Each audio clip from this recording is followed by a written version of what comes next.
Hello my friends, Thomas with Alpha Concepts, and you just witnessed an actual home invasion.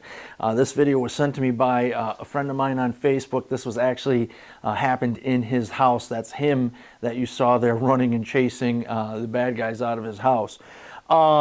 So whenever something like this happens, whenever we see some kind of violent crime, a defensive gun use, anything like that, it's important that we break it down, do the Monday morning quarterback thing, and learn from the mistakes of others. And there was things that he did right and things that he did wrong. But first, let's talk about what we can learn from this video. And the first thing is that most doors that are commercially available that you would buy at like Home Depot or Lowe's or something like that, most of these doors are not going to keep anyone out except the honest. You can see how easily they got in that door, and that's not unusual. You can lean against a lot of these doors and they'll flex and they'll sway. The door jambs are not very strong unless you reinforce them. So obviously that's something that we have to not live in a false sense of security. One of the other things that we can learn from this video is that violent attacks, and that's what a home invasion is, a violent attack often includes multiple attackers, and there was 4 or 5 guys in this video. Some reports I've read is up to 30 to 40% of violent attacks include multiple attackers. So again, we've got to be prepared for that, and when we put together our home protection plan, that's something that we need to include and understand that it might not just be that one cat burglar, it might be 4 or 5 guys. So it's something we need to be prepared for. Also, criminals are well armed. Gun laws do not stop bad guys from getting guns. Making it harder for good guys to get guns doesn't make it harder for bad guys to get guns. Every single one of the home invaders had some kind of weapon in their hand. We saw at least 3 handguns in this video. Maybe the guy who had the crowbar had a handgun or not, I don't know, but every single one of them had a weapon. And that brings us to the next point. These guys are not afraid to use them. Some of these guys are psychopaths and have absolutely no respect for human life, and that's another thing that we have to be prepared for as well. So, luck does count, and the homeowner did get lucky when he left his bedroom and went charging at these bad guys. Luck counts, but you cannot count on luck. It's not a good self-defense strategy. It sometimes works, but it sometimes doesn't, and in this scenario, thankfully, it worked for him. The other thing that we can learn from this is that these attacks are quick. You know, it's not like Hollywood. These things are over and done with very fast. It was about 19 seconds from the time that the door got kicked in until the time that they retreated and fired a shot. The shot came at around the 19 to 20 second mark as they were running and retreating out the door.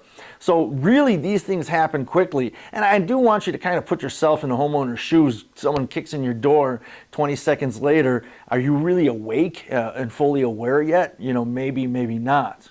Something else that you can't pick up from this video, but auditory exclusion. I was talking to the homeowner, and he said that he didn't process the fact that he got shot at. I said, wow, they shot at you and you kept going? And he told me that it didn't click until later that actually they did shoot at him. He was just kind of in a fight kind of mode, and auditory exclusion kicks in. And we talk about this in our concealed carry classes, that you will not hear everything. It's just the way that your brain works in those life and death situations. They shot at him and he didn't even hear it. That's something that, you know, you might want to consider and might want to think about. So what can we do to protect ourselves? What can we do so that we're not in the same situation, or if we find ourselves in the same situation, that we're prepared for it? And the first things first, harden your home. Make it difficult for them to get inside. That's the first and foremost what we need to do. Second is we have to come up with a home defense strategy. We have to have a home defense plan. Your home defense plan is it's gonna be different based upon you, your home, how it's laid out, where the people that you want to protect might be spending their time, might be sleeping in relationship to where you spend your time or where you sleep. So those are things that you need to consider.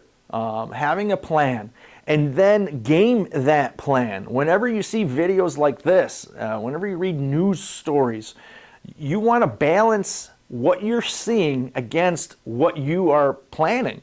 Game it.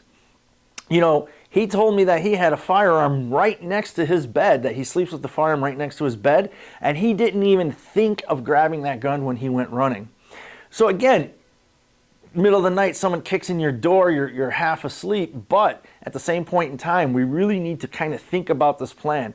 You know, when we talk about firearm training, I harp on muscle memory, and this really is no different. You know, there have been times where nobody's home, and I'll actually kind of sort of, like I said, game my plan. Like I'll jump out of bed, grab an unloaded pistol, and basically LARP, you know, pretend like someone's in my house, and I would do what I think I might do in that situation. And this kind of sort of, I hope, is building that muscle memory and, you know, neural pathways and all that good stuff, so that if it ever does happen, God forbid, I'm just a step ahead. You know, I don't know if he did that, but that's something that I do. I have a plan, I game it, I revise it. So let's talk about some things that you might want to consider, you know, having as part of your home defense plan. First, I would not really recommend you leave the safety of your safe room. Generally speaking, that's like the master bedroom or somewhere very nearby. I wouldn't generally recommend running at the bad guys unless, of course, I needed to get to the other side of the house to protect or retrieve my children or something like that. So there's never black and white in these situations. There are shades of gray, but generally barricade yourself, take up a position of advantage. We call it a position of advantage because it's advantageous to you. It allows you to control the situation, hopefully put some cover, something that'll stop a bullet between you and the bad guy. With the video camera, that's good for investigative purposes. Now, I don't know if he had stickers or signs outside of his house saying that his house is under surveillance. That might be a deterrent, maybe, maybe not. Some people might argue that it's going to attract the thieves, that they're going to know you have something worth protecting. So, of course, there's arguments on both sides, but he did have video cameras. Video cameras are good for investigative purposes after the fact, and he did do that, so that's a good thing. The next thing that I like to see in people's home defense plans is to have a weapon, preferably a firearm. That is the equalizer. But not only having a weapon, but being not only physically capable of using it, which, you know, going to the range and poking holes in paper sort of gets you there, but not really. You probably want to consider taking an advanced training class, something like our defensive pistol, which really gets you competent with physically being able to deploy and use the firearm under stress.